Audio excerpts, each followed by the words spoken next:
আসসালামু আলাইকুম। আজকে বাজারের সর্বোচ্চ লেনদেন, সর্বোচ্চ বলতে এই সপ্তাহ, এই মাস, এভাবে না, পুরা 2025 সালের সর্বোচ্চ লেনদেন হয়েছে আজকে বাজারে। তো সেই ব্যাপারে আমরা কথা বলবো, এবং আজকের আলোচনার বিষয় হলো types of Trends in the stock market, মানে এখন কোন ট্রেন্ডে আছে সেই বিষয়ে কথা বলবো। পুরো ভিডিও জুড়ে আমি রাটক্লিফ জাকারিয়া আছি আপনাদের সাথে, আর আপনারা দেখছেন স্টক মার্কেট রাটক্লিফ ইউটিউব চ্যানেল। শুরু করার আগে বলতে চাই, শেয়ার বাজার বিনিয়োগ ঝুঁকিপূর্ণ, তাই জেনে বুঝে নিজের ইচ্ছা বিনিয়োগ করুন। আমার এই আলোচনা কখনোই আপনার বাই বা সেল নির্দেশনা প্রদান করে না। চলুন আমরা দেখে আসি আজকের ভলিউম।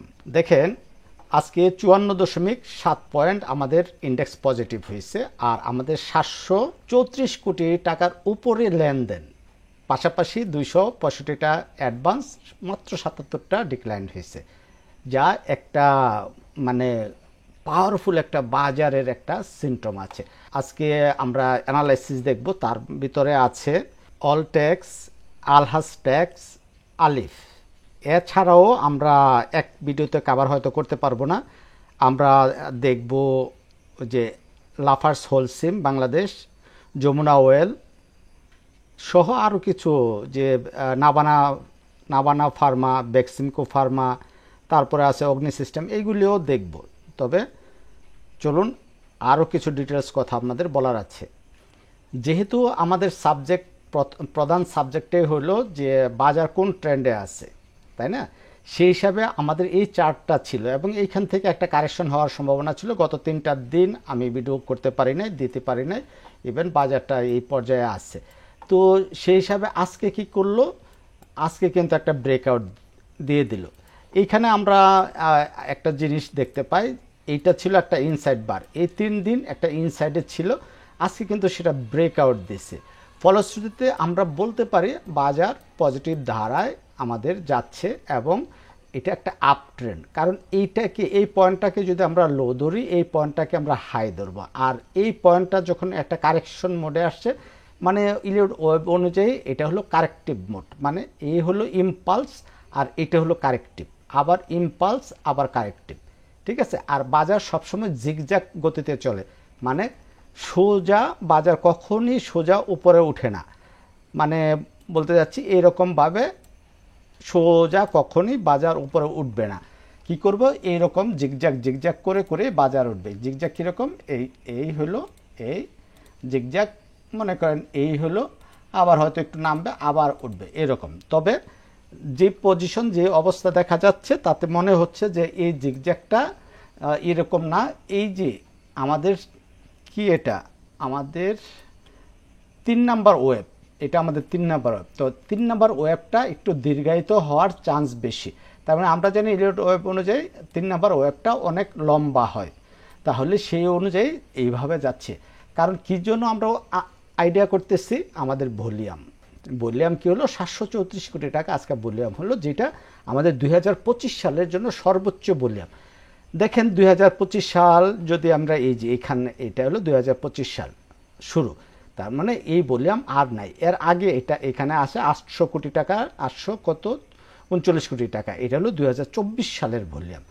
সো আমি আরেকটা কথা আপনাদের বলছিলাম যে আমরা 1000 কোটি টাকা টার্নওভারও দেখতে যাচ্ছি, এবং সম্ভাবনা এই মাসে আমরা ইনশাল্লাহ 1000 কোটি টাকা টার্নওভার দেখব। প্রেডিকশন অনুযায়ী বাজার কিন্তু আস্তে আস্তে ভলিউম গ্যাদার করছে এবং এগিয়ে যাচ্ছে। আমরা জানি রেজিস্ট্যান্স কয়েক প্রকারের হয়, একটা হরিজন্টাল রেজিস্ট্যান্স হয়, আবার একটা ট্রেন্ডিং ট্রেন্ড লাইন মানে রেজিস্ট্যান্স হয়।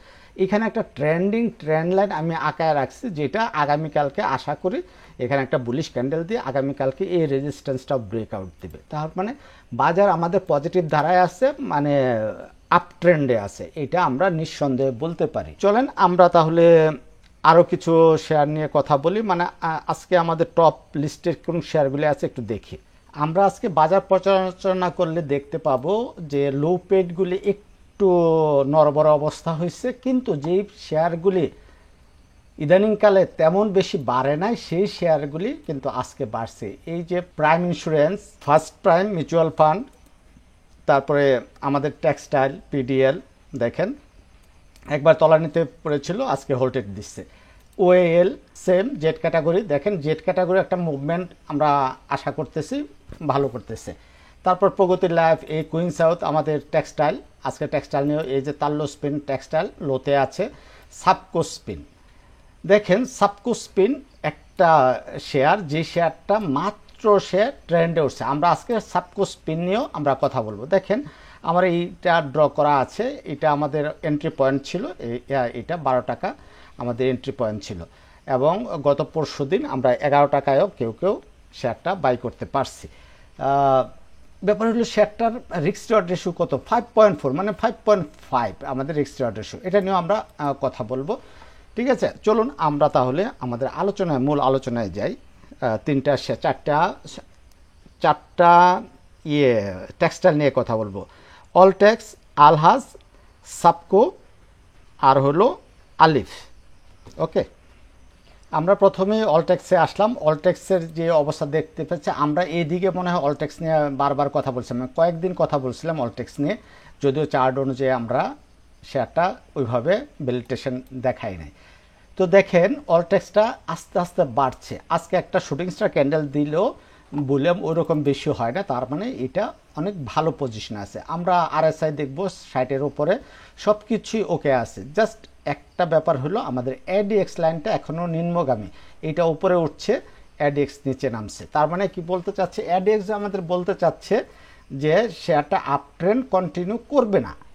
তাহলে কি করবে, যে তার ট্রেন্ড দুর্বল, বাট আমাদের আরএসআই বলতেছে ট্রেন্ড মজবুত, আমাদের এমএসিডি বলতেছে ট্রেন্ড মজবুত, পাশাপাশি আমাদের মানি ফ্লো ইন্ডেক্সও বলতেছে ট্রেন্ড মজবুত।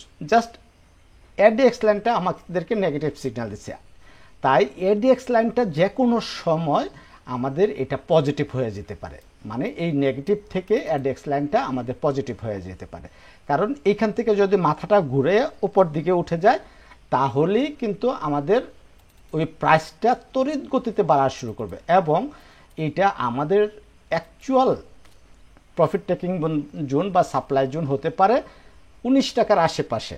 এইখানে একটা 14 টাকা থেকে 15.5 টাকা একটা প্রফিট টেকিং হতে পারে, বাট ডেস্টিনেশন কিন্তু এই 19 টাকার আগে না। তাই আমরা যদি কাল পরশু, মানে কালকে বৃহস্পতিবার রবিবার এর মধ্যে একটু কারেকশন পাই, 11 টাকার আশেপাশে পাই, যেহেতু এডিএক্স আমাদের বলছে এখানে একটু কারেকশন হওয়ার চান্স আছে, তাহলে আমরা শেয়ার কিনে নেব। আর স্টপ লস আপাতত মনে হয় নেওয়ার দরকার নেই। তারপরেও আপনারা সর্বোচ্চ 5% যে জায়গায় কিনবেন, মনে করেন 11 টাকা 30-40 কিনছেন, এর থেকে 5% নিচে আপনারা স্টপ লস ধরে নেবেন। কারণ শেয়ার বাজার হলো আনসার্টেন বাজার, এখানে কিছুই বলা যায় না। টেক্সটাইল সেক্টরের আরেকটি শেয়ার হলো আলহাজ টেক্সটাইল। আলহাজ টেক্সটাইল নিয়ে আমরা 13 তারিখে ভিডিও করছিলাম, 124 টাকা আমাদের বাইরান ছিল, এই যে এখানে দেওয়া আছে। তার মানে 124 টাকা 70 পয়সা 13 জুন, মানে এরপর 15 জুন আমাদের ওপেনিং হয়েছে। তাহলে আমরা যদি 124 টাকা 70 পয়সার উপরে আমরা কিনে থাকি, আমরা প্রফিটে আছি, এবং এখনো পর্যন্ত এই শেয়ারটা খুবই ভালো অবস্থানে আছে। এখন আপনি আগামীকালকে কিনেন, আগামী পরশু রবিবারে কিনে, যখনই কিনে একটা প্যাটার্ন আমরা দেখাইছিলাম, ফলিং ওয়েস প্যাটার্ন, এটাও ব্রেকআউট করছে, সব কিছু পজিটিভ দিক। সো আপনারা কিনবেন, এবং আজকে আমি নতুন করে আপনারা বলছি সর্বোচ্চ স্টপ লস 5% সেট করবেন। 5%। এখন যেহেতু আমাদের বাজার আপ ট্রেন্ড, আমি শুরুতেই বলছি ইন্ডেক্স আপ ট্রেন্ডে আছে, সেই হিসাবে আমরা রিস্কটা একটু বেশি করে নেব। আগে আমি বলতাম যে 2% আমাদের রিস্ক রিওয়ার্ড, স্টপ লস 2%-এর মধ্যে আমাদের যেন স্টপ লস নিতে পারি, এইভাবে আমরা স্টক এন্ট্রি নেব। এখন যেহেতু বাজার পজিটিভ, তাই আমাদের স্টপ লসটা একটু নিচে রাখবো। আমি এটাকে কনভার্ট করে 5%-এ আপনাদের দিলাম। তো 5% নিচে আসলে আপনারা স্টপ লস নেবেন। আর এই অলটেক্সের এই দেখেন একটা ব্যারিয়ার, সে ভেঙে গেছে, এটা আমি এখন উঠিয়ে দিলাম, তার প্রফিট টেকিং জোন গেল। এখন আমাদের দ্বিতীয় প্রফিট টেকিং জোনটা হবে 155 থেকে 160, আর তৃতীয় প্রফিট টেকিং জোনটা হবে 182 টাকা থেকে 189 টাকা। বাট এই শেয়ারটা কিন্তু টুডে ও টুমোরো আমাদের 250 টাকা পর্যন্ত যাওয়ার ক্ষমতা রাখে। এই যে এখানটাও যদি আমরা দেখি 213 টাকা, কিন্তু এইটা আমাদের ব্রেকআউট দিবেই দিবে। ঠিক আছে, সো আপনারা স্টপ লস ধরে আপনারা শেয়ারটা বাই সেল করতে পারেন। মনে রাখবেন, যারা আমরা নেটিং করতে পারি তাদের কিন্তু প্রফিট ডাবল 3 ডাবল হয়ে যায়। তাই সব শেয়ারে নেটিং করার ক্ষমতা যাদের আছে তারা নেটিং করে করে লাভগুলি দ্বিগুণ তিগুণ করতে পারেন। মনে করেন এই যে এটার যদি আমরা দেখি, এই ক্যান্ডেলে যদি আমরা বেঁচে থাকি, এই ক্যান্ডেলে পরের দিন 2 দিন পরে যদি মানে এই ক্যান্ডেলে কত 136 টাকায় যদি আমরা বিক্রি করে থাকি, তারপরে কিন্তু আমরা 128 টাকার আশেপাশে আমরা কিনতে পারছি। তার মানে এইভাবে যদি করা সম্ভব হয় তবে ক্যাশ আপনার করে থাকতে হবে। দেখা গেল যে আপনি কিনলেন বাট আটকায় গেলেন, যাতে করে কোট মাইনাস না হয়ে যায়। তারপরে আসেন আমরা দেখব সাবকো স্পিন।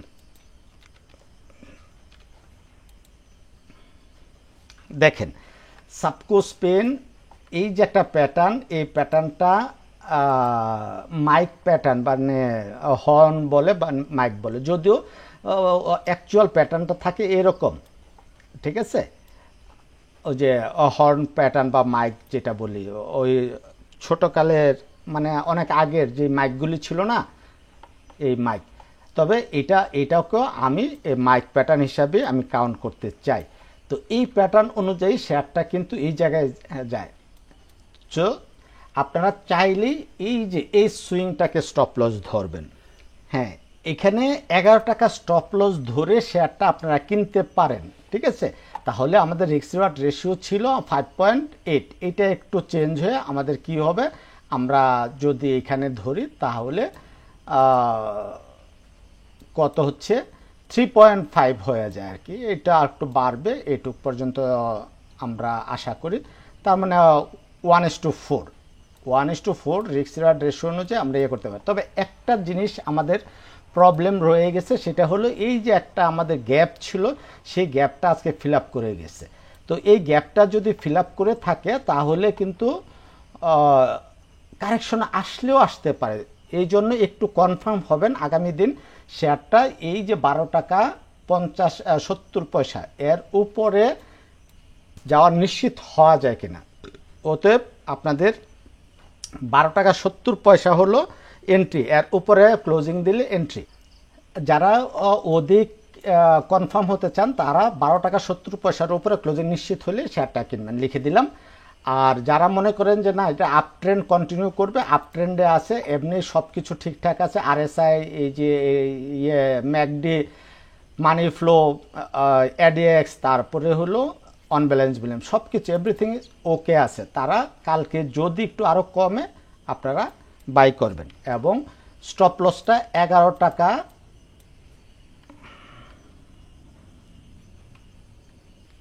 স্টপ লসটা 11 টাকা ধরে আপনারা বাই করবেন। জেড ক্যাটাগরির আমাদের আরেকটা স্টক হলো আলিফ ইন্ডাস্ট্রি। যেহেতু জেড ক্যাটাগরি মুভমেন্টে যাবে এরকম মনে হচ্ছে, সেই কারণে আমরা আজকে জেড ক্যাটাগরির 3টা শেয়ার নিয়ে কথা বললাম। অলটেক্স, তারপরে হলো সাবকো স্পিন, এই আলিফ, আর যেই শেয়ারটা আলহাজ মেবি বি ক্যাটাগরি। যাই হোক, সবই টেক্সটাইল, এইটারও অনেক সুন্দর পজিশনে আছে। সো আপনারা এই শেয়ারটাও আপনারা বাই করতে পারেন। বাই করলে আপনাদের সুইং হলো 5 টাকা 50 পয়সা। এই 5 টাকা 50 পয়সা আপনারা স্টপ লস ধরে শেয়ারটা বাই করবেন। লিখে দিলাম স্টপ লস 5 টাকা 50 পয়সা, আর এন্ট্রি 6 টাকা, যেহেতু 6 টাকা ক্লোজিং আজকে, 6 টাকা অথবা নিচে যেটুকু পাওয়া যায়। যেহেতু 5 টাকা 80 পয়সা পর্যন্ত আজকে গতকালকে ও নামছে, এর আগের দিন 5 টাকা 70 পয়সা নামছে, তার মানে আপনারা চেষ্টা করবেন 5 টাকা 80 পয়সা বসায় রাখবেন। 5 টাকা 80 পয়সা যদি দেয় তাহলে তো অনেক ভালো হবে, ঠিক আছে? 5 টাকা 80 পয়সায় না পেলে দিনের শেষ দিকে গিয়ে 5 টাকা 90 বা 6 টাকা, তখন ওটা ভাবে নেবেন। সো আগে চেষ্টা করবেন যেন কমে কিনা যায়। তো এই ছিল আজকের এই ভিডিও। আমি পরবর্তীতে আরেকটা ভিডিও বানাবো যেখানে হয়তো লাফার্স হোলসিম যেটা ওইটা থাকবে, তারপরে থাকতে পারে বেক্সিমকো ফার্মা, নাবানা ফার্মা, এইগুলি নিয়ে একটা ভিডিও বানাবো। তবে আরেকটা জিনিস আপনাদের দেখায়, আমরা যারা ফান্ডামেন্টাল স্টক নিয়ে থাকতে চাই তারা কিন্তু এই শেয়ার কয়টা দিকে আমরা চোখ রাখতে পারি। এর মধ্যে সিটি জেনারেল ইন্স্যুরেন্সটা আপনারা বাদ দিতে পারেন, কারণ অলরেডি অনেক বেড়ে গেছে, এটা যে কোনো সময় একটা কারেকশনে আসার চান্স আছে। এছাড়া এই যে ফান্ডামেন্টাল যে শেয়ার ব্র্যাক ব্যাংক অনেক বাড়ছে, একটু কারেকশন হবে বলে মনে হয় না। আজকে সে আবার একটা পুল ব্যাক করলো, এবং বাজার কিন্তু আজকে ফান্ডামেন্টাল শেয়ার দিয়ে আমাদের এই টার্ন ওভারগুলি হয়েছে, ব্যাংক দিয়েও হয়েছে। এই যমুনা ব্যাংক একবারে লোতে আছে, যমুনা ব্যাংক আপনারা দেখতে পারেন। যাই হোক, দেখি নেক্সট ভিডিওতে এইগুলি নিয়েও কী কী আছে। Asiatic, BRAC Bank, City Insurance, City General Insurance, IDLC, Islamic Bank, Jamuna Oil, LHB, তারপরে পদ্মা ওয়েল। এই পদ্মা এবং যমুনা খুবই লোভনীয় জায়গায় আছে। পাইনিয়র ইন্স্যুরেন্স, প্রাইম ব্যাংক না, রিলায়েন্স ইন্স্যুরেন্স। ওকে, ভালো থাকবেন সবাই, আল্লাহ হাফেজ, আসসালামু আলাইকুম।